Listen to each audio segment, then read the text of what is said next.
Oi, olá, gente bonita, tudo bem com vocês? Para você que ainda não me conhece, meu nome é Jane. Esse é o canal da Psicologia Social. Seja bem-vindo, seja bem-vinda, se você é novo aqui.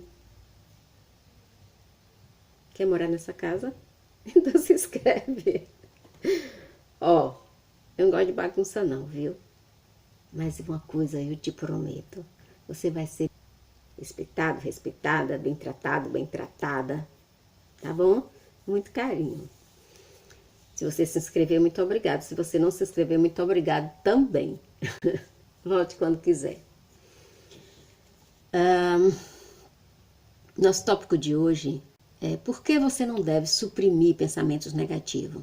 Se você vive em uma família disfuncional, se você vive com uma pessoa disfuncional, obnóxia, ou uma pessoa insalubre, procure um lugar onde você possa pôr para fora todas esses ressentimentos, mágoa, dores, sofrimentos. Não suprima, porque quanto mais, isso é provado na psicologia, em todas as áreas de saúde mental, quando você suprime um pensamento negativo, ele fica mais forte, ele fica mais presente, ele passa a morar, residir no seu cérebro. Quanto mais você suprime, mais é provável que você não esqueça daquilo. A ruminação, a obsessão, elas operam dessa maneira, ou pelo menos a gente entende que elas operam dessa maneira, né? O obsessor, ele fica com aquilo, ele suprime aquilo, ele não fala, ele não bota para fora, ele fica ali ruminando, ruminando. A ruminação também de outras coisas, você fica, porque fulano me disse isso, porque minha mãe me disse isso, porque meu pai me disse isso. Aquilo vai tomando conta de você. Quanto mais você suprime, você não fala, você não desabafa. Eu não estou mandando aqui vocês enfrentarem narcisista, psicopata, sociopata, tríade negra, obnóxios, pessoas ignorantes. Eu não estou mandando vocês enfrentarem, nem desafiarem, nem brigarem com essas pessoas. Eu estou dizendo a você que procure ajuda. Ajuda existe, então vá procurar. Existem vários tipos de ajuda, mas você precisa falar, você precisa desabafar, você precisa botar para fora. Quanto mais tempo você fica guardando, suprimindo esses pensamentos negativos, mais forte eles ficarão dentro de você e vão te destruir, porque o que não presta destrói, e destrói rápido. Você perde a saúde física, emocional, psicológica. Então, você tenta se livrar desses pensamentos indesejáveis, mas eles dominam o seu espaço mental. Então, você guardar aquilo para você é tipo um anestésico, sabe? E a anestesia passa. E quando a anestesia passa, ela suprime a sua consciência, mas depois volta e vocês têm um mal-estar. Então, suprimir pensamentos negativos é assim. Você fica ali se anestesiando, mas uma hora a anestesia vai passar e você vai voltar à realidade. E aí você já está doente. O pensamento negativo, quando você suprime, ele coloca você em um ciclo de negatividade. Vira e mexe, você está pensando nele. Vira e mexe, você está pensando nele. Quando você fala, quando você desabafa, você relaxa. Aquilo fica menor. Aquilo, você limpa seu cérebro, você limpa sua memória, né? Faz um detox na sua memória. Porque o cérebro, ele é preguiçoso. Ele não quer mudar. E quando você fica dando alimento a ele só de uma coisa, para ele é importante. Ele não vai precisar criar neurônios, fazer 1000 exercícios, 1000 coisas. Ele vai ficar só viciado naquilo.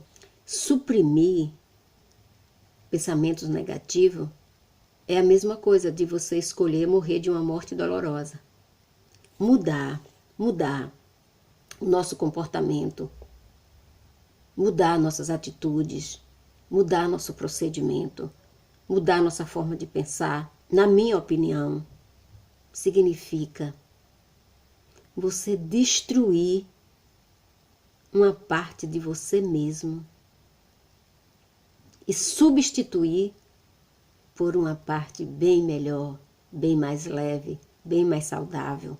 Portanto, esse processo, por definição, é doloroso, cheio de resistências e ansiedade.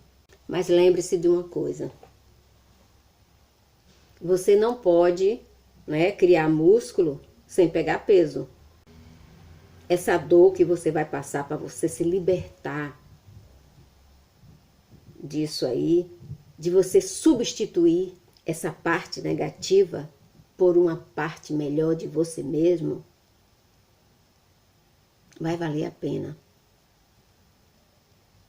Os benefícios são incontáveis.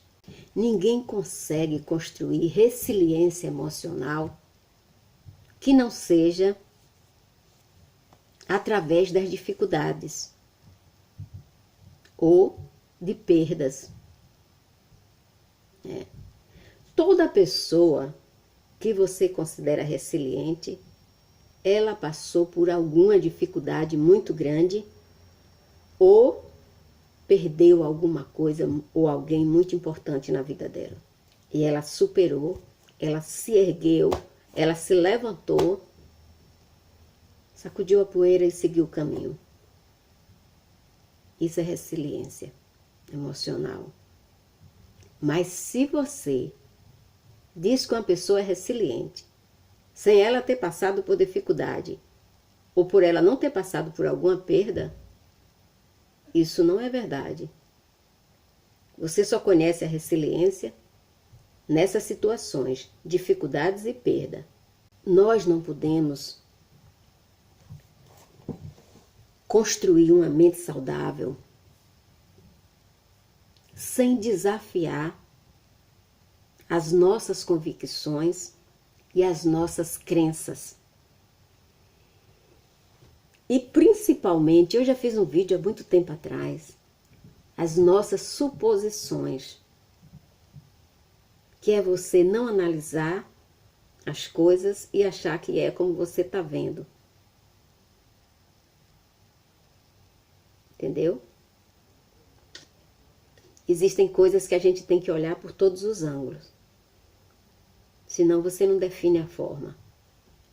Pensa nisso. Por que nós esperamos para ser uma pessoa melhor?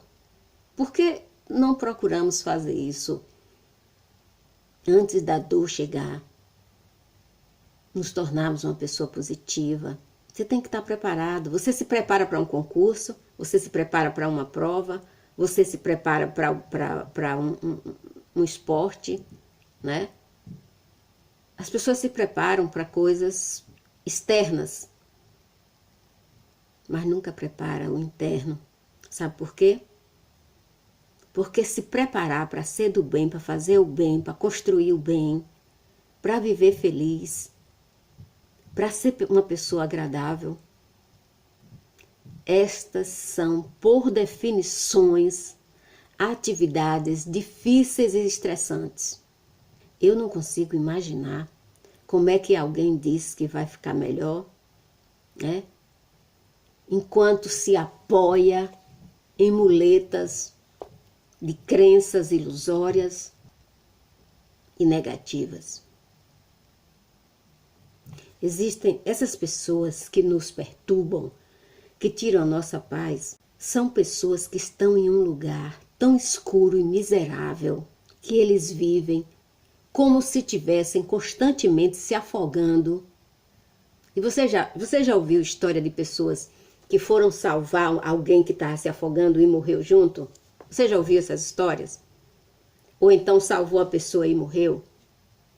Porque quando a pessoa está se afogando, que o outro vai salvar, sabe o que ele faz? Se não tiver técnica, se a pessoa não tiver técnica, a pessoa precisa aprender e estudar para ser um salva-vida, né?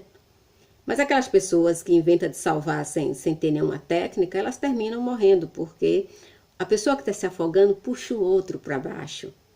É por isso. Ao invés dele se soltar e ele flutuar, ao invés dele tentar ficar leve na água, ele no desespero, ele puxa a pessoa para baixo. E ele se afoga junto com alguém que foi salvar ele. Então, essas pessoas que narcisista, psicopata, sociopata, obnóquios, ignorantes, eles vivem assim, eles estão se afogando lá dentro dentro da escuridão e da miséria mental que eles vivem. E quando ele encontra alguém que está fora, ele quer puxar para dentro do mundo dele, do mundo obscuro dele, do mundo sombrio.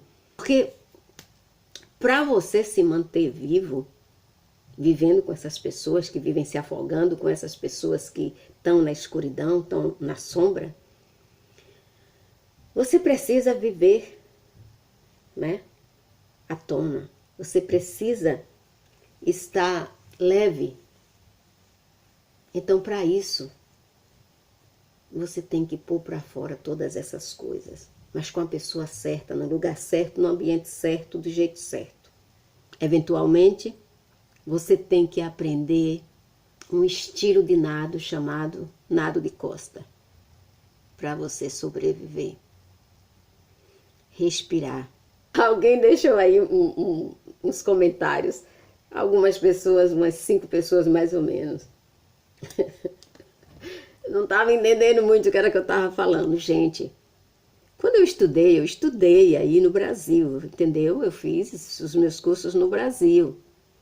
Na época que eu estudei, a escola era boa. Eu estudei em escola pública, não estudei em escola particular, não. Eu fazia dissertação, redação e descrição. Eu aprendi tudo isso na escola pública. Você pegar... vocês têm que saber descrição. Porque eu estou falando de uma coisa que dá para vocês descreverem. Mas vocês não estão entendendo o que eu estou falando. Se eu ficar falando blá blá blá blá blá blá, vai ficar um vídeo chato, né? Então eu tenho que encontrar exemplos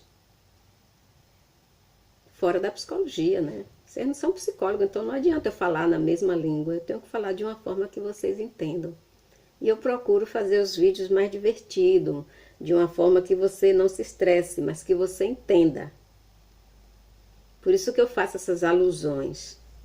Tá bom? Beijo.